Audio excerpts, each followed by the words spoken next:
Hi everyone, I welcome you all to our English class. Today we'll study about Block 10, that is Boy Tales of Childhood by Roald Dahl. Now, Roald Dahl is a writer of children's books. He has written many books. In this chapter, we come across two stories, The Bicycle and Chocolates. Let's have a look at the video for a good and better understanding. Boy, Tales of Childhood by Roald Dahl. The Bicycle. When I was 7, my mother decided I should leave kindergarten and go to a proper boys' school. By good fortune, there existed a well-known school for boys about a mile from our house. It was called Llandaff Cathedral School, and it stood right under the shadow of Llandaff Cathedral. I can remember very little about the 2 years I attended Llandaff Cathedral School, between the age of 7 and 9. Only 2 moments remain clearly in my mind. The first lasted not more than 5 seconds, but I will never forget it. It was my first term, and I was walking home alone across the village after school, when suddenly one of the senior 12-year-old boys came riding full speed down the road on his bicycle about 20 yards away from me. The road was on a hill, and the boy was going down the slope. And as he flashed by, he started backpedaling very quickly so that his bike made a loud whirring sound. At the same time, he took his hands off the handlebars and folded them casually across his chest. I stopped dead and stared after him. How wonderful he was! How swift and brave and graceful! One day, I told myself, one glorious day, I will go whizzing down the hill, pedaling backwards with no hands on the handlebars. I promise you that if somebody had caught me by the shoulder at that moment and said to me, "What is your greatest wish in life, little boy? What is your absolute ambition? To be a doctor? A fine musician? A painter? A writer?" I would have answered without hesitation that my only ambition, my hope, my longing, was to have a bicycle like that, and to go whizzing down the hill with no hands on the handlebars. It would be fabulous. It made me tremble just to think about it. A few years later.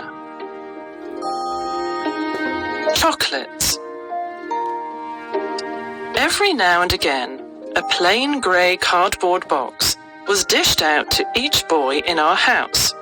And this, believe it or not, was a present from the great chocolate manufacturers, Cadbury.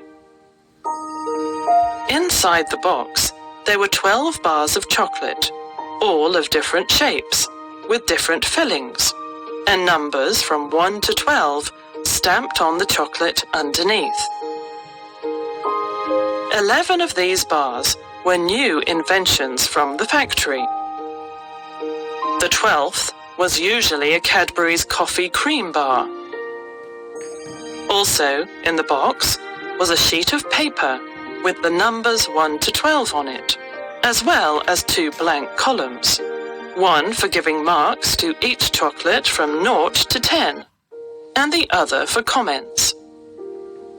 All we were required to do in return for this splendid gift was to taste very carefully each bar of chocolate, give it marks, and make an intelligent comment on why we liked or disliked it.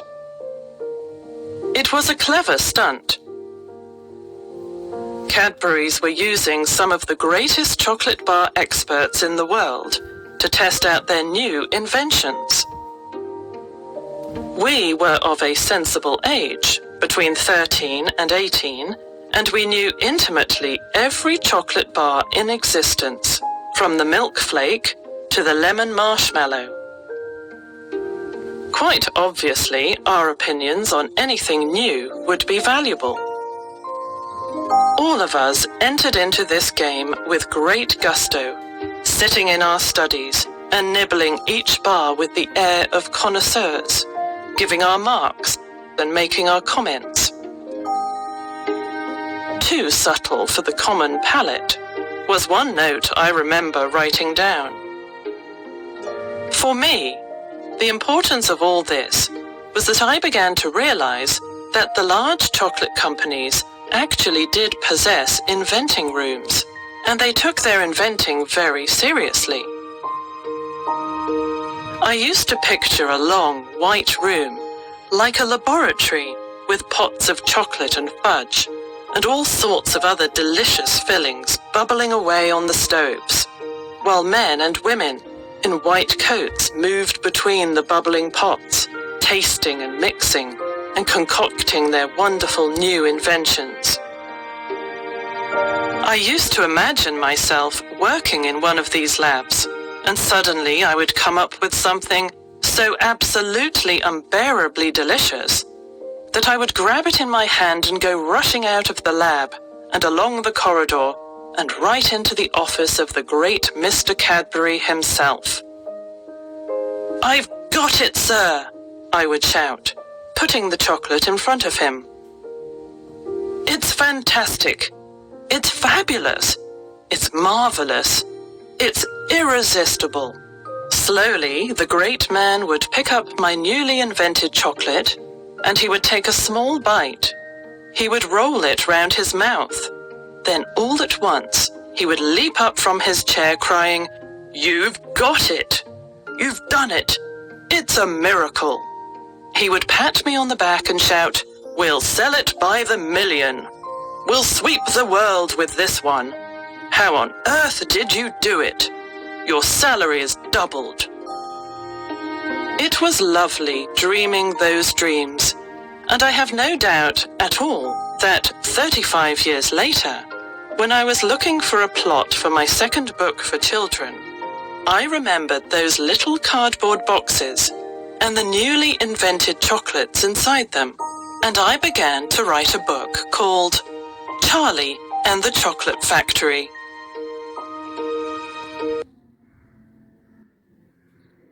Thank you.